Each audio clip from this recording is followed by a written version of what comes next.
Good afternoon. My name is Dr. Robert Fernandez. I'm a chiropractor. And what we're going to be doing today is I'm going to show you what a basic examination, one of the most important things that we look for when we're analyzing to see whether or not a person has nerve interference. See, as a chiropractor, I'm not really searching for the pain. Pain is simply the alarm. If your oil light on your car turns on, that is not the problem. You're not going to go and buy a can of spray paint and cover up that oil light. We need to find out what the cause of the problem is. If we're low on oil, we add oil, the light turns off. And in chiropractic, it's the same thing. Because a person shows up with pain, it doesn't mean that that is the problem. Pain is simply the alarm.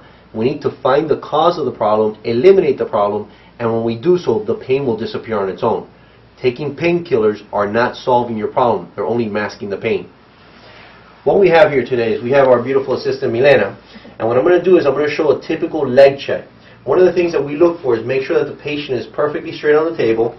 And we grab the legs and we check to see if by any chance one leg is showing longer than the other. Like she's got over a ½ inch difference between one side and the other.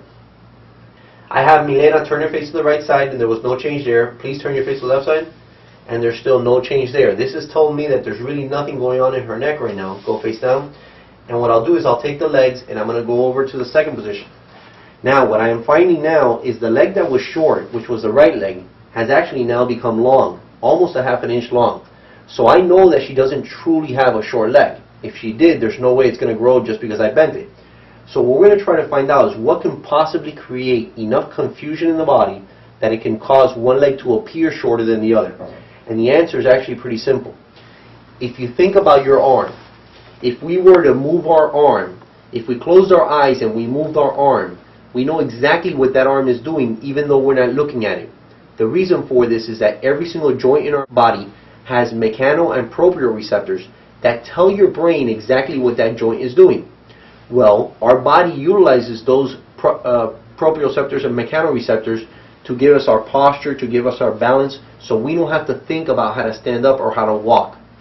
Milena's body right now thinks that she is perfectly straight on this table.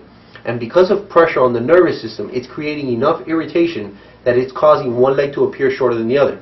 What I'm going to do is something that we call a challenge. I'm going to trick her body for a split second to see if I can identify where the pressure is at.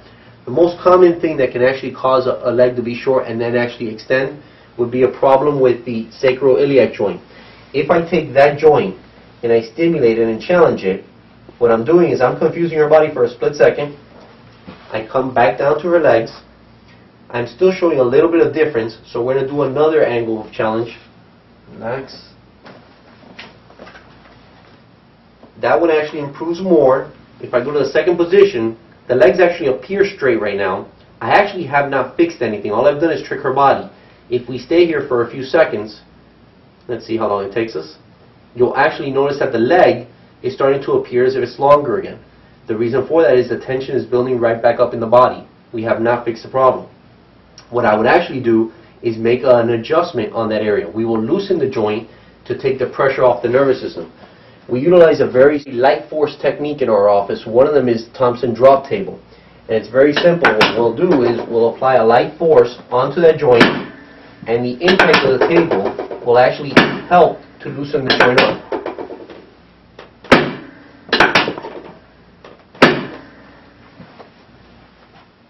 Now, the difference from the adjustment to the challenge is that I can stay here the rest of the day. These legs should not change. So the goal with an adjustment is actually making the correction. The challenge is telling us where we're at. For more information on a chiropractic evaluation and see how we can help you, contact my office 305-270-8800, or you can find me on the web at www.drrobertofernandez.com.